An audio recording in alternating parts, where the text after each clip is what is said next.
Now the Three Martini Lunch with Greg Corombos and Jim Garrity.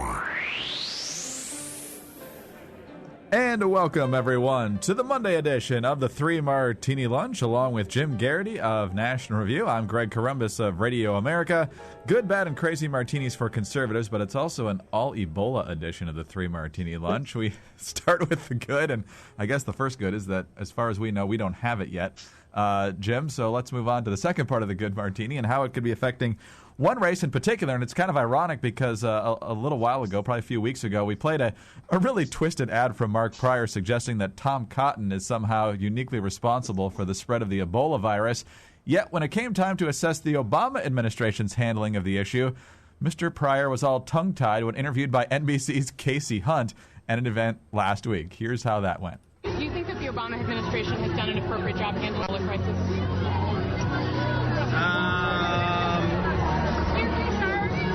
I would say that it's hard to know because I haven't heard the latest briefing on that to know all the details. I mean, I read the paper and all, but my impression is that we have people over there, both from CDC and other medical type people, and even some engineers to try to build, medical facilities. That's what they need over there. They need the medical infrastructure. And have we been aggressive enough in helping them do it? Again, I'd have to see the latest numbers. I just accused my opponent of this problem, but I have no idea what's going on. You know, Greg, sometimes I will listen to the Three Martini Lunch, and obviously you never quite get used to the tone of your own voice, but it sounds on audio. And the thing that stands out to me is sometimes I will let out an or an and I feel a little bad about that. But I don't feel so bad about it this morning. Because I'm not a U.S. Senator who has been asked about an issue that I have just deliberately chosen to make the preliminary issue of attack on my opponent. And I will spare you. But as a fellow dad of two, at some point, Greg, you'll have to watch the Lego movie. And there's a moment where one of the characters does, and it goes on for a good, 90 seconds. Pryor doesn't quite reach that. And I also was reassured by his answer that I think he did put his finger on what we really need to resolve this, Greg. You notice that? What's that? Medical type people.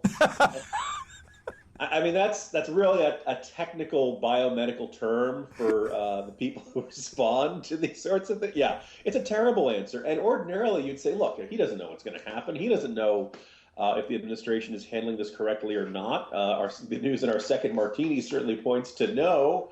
But what's kind of jumping out about it is you can't go out and say, well, my opponent is the problem because he voted for and then turn around and say, well, is the administration handling it correctly? Hell if I know, man. I have no idea what to do here. Mark Pryor is kind of a typical senator in the sense that he just does what his staff tells him. He's not really an expert on any of these things. He just goes, he has his staff taking care of these sorts of things, and he hopes he's voting the right way, takes his guidance from Harry Reid, takes his guidance from the administration, and nods and smiles and reads the lines that are prepared for him by the speechwriters and hopes that everything turns out okay. Mark Pryor doesn't know what he's doing. By the way, Tom Cotton, this guy who he's saying is this nefarious idiot, besides having a decorated military career and veteran and all that stuff, he also has 2 degrees from the Ivy Leagues. So Tom Cotton might actually know what he's talking about in terms of these topics. But, anyway, so that's our good martini, Greg. And I remind all of our listeners that vodka is a disinfectant. There you go. All right, speaking of needing disinfectants, the bad news that broke over the weekend, of course, was that one of the nurses in Dallas that attended to the man who immigrated to the country from Liberia and died last week has now been diagnosed with Ebola herself. Fortunately, it appears that she's stable and her life may be able to be saved. I think it's too early to say that for sure. But we also found out that she was wearing, that kind of hazmat protective gear while dealing with this patient, and she still got it.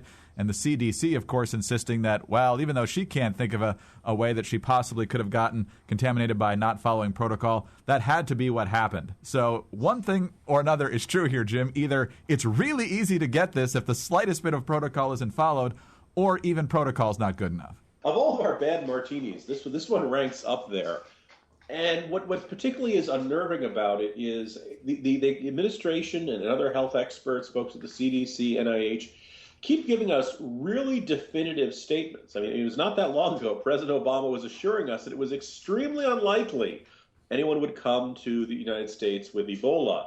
And that happened. So perhaps it's not as unlikely as they thought. And then they said, no, wait, we're going to stop it in its tracks, was what the term that the CDC director said. It doesn't seem all that stopped. The other thing which is worth noting is that for obvious reasons, we're seeing a little bit of a panic. People, anybody who has symptoms that they think, elevated temperature and fever and things like that, nausea, are probably going to go to the hospital saying, oh my goodness, I might have Ebola. Now, the majority of these cases, it's probably not going to be Ebola. But medical professionals, out of an abundance of caution, have to treat them like they're potential Ebolas, which is why you keep getting someone just checked into a hospital and they're being treated, as a precaution for, treating it as Ebola. There was that gentleman up in New York City a couple of months ago. We're going to keep having reports, and I think each one is going to kind of, fuel the next person saying, hey, I feel a little warm. Is that Ebola coming on? The other thing is that you get the feeling that we're pretty sure how this thing gets spread, but not entirely, because there was that contradiction within one conversation in which what constitutes close contact. According to one measurement, being within 3 feet of another person is close contact. And boy, doesn't that make the issue of flying on an airplane seem a little unnerving, Greg? Just a tad, yes. No, because yes, you're definitely within 3 feet. Is sneezing qualifying it? Anecdotal report on Twitter, I haven't been able to check this out, but somebody said that someone on a TSA security line vomited. There was no precautions taken or anything like that. Now, this person may or may not have been going from West Africa or something like that, but all of a sudden these things, which are just ordinarily disgusting and unpleasant, now have to be treated with a great deal more seriousness, and it does not appear, according to this person, there was nothing going on indicating the possibility this person had just, projectile vomited Ebola viruses all over the place. So the idea that any small error in terms of the precautions, stuff like that, is certainly unnerving. This morning, the state of Louisiana, I guess, is usually where they have landfills that usually get some of the medical waste from Dallas, and now they're saying, please don't bring that to our state. We don't want it brought if it's got, active virus stuff on it, which I don't know whether that's necessarily a needed precaution, but it certainly kind of indicates that we're still kind of in uncharted territory here. And I kind of wish the administration and all these officials would stop giving us absolutely I just wish they would level with us and treat us like grown-ups, treat us as if we can handle this. The process of trying to avoid a panic, if there's any whiff of dishonesty going on in this, people will actually then start to panic because they don't trust the official statements. All right, on to the crazy martini, and this truly qualifies for that as well. This is an ad from the Tax-Exempt Agenda Project. Jim reports on this this morning in the campaign spot. They have decided that despite the Obama administration, as Jim just mentioned, saying for weeks and weeks that Americans have nothing to worry about, and now that it's here, we're going to contain it, and that's not a problem. Well, apparently now that they have not followed through on all those things, now it's officially the Republicans' fault. Here's the ad coming from the Agenda Project. Washington actually can cut spending. The CDC says its discretionary funding has been cut by $585 million since 2010. Cut. Less government. Cut. Cut. Cut. Our budget has been flat since 2003. Responding to an emerging infectious disease threat, this is particularly damaging. Cut. Cut. That was the left hook. Cut. Cut. Cut. The right cross was the sequestration. Cut. Cut. The NIH saw its budget slashed by $446 million. Cut. Cut. Cut. There are outbreaks happening today that we're not able to recognize, stop, or prevent as effectively as we should be able to. Cut. Cut. Cut. Cut. Cut. Cut. Cut. Cut. Cut. Cut. Cut. Cut. Cut. Cut. Cut. Make a cut.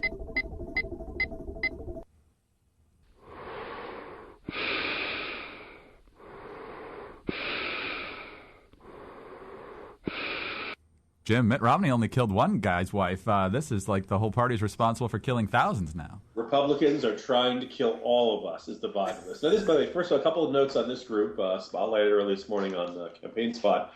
One is they're tax exempt. Don't you feel good about that, Greg? You know?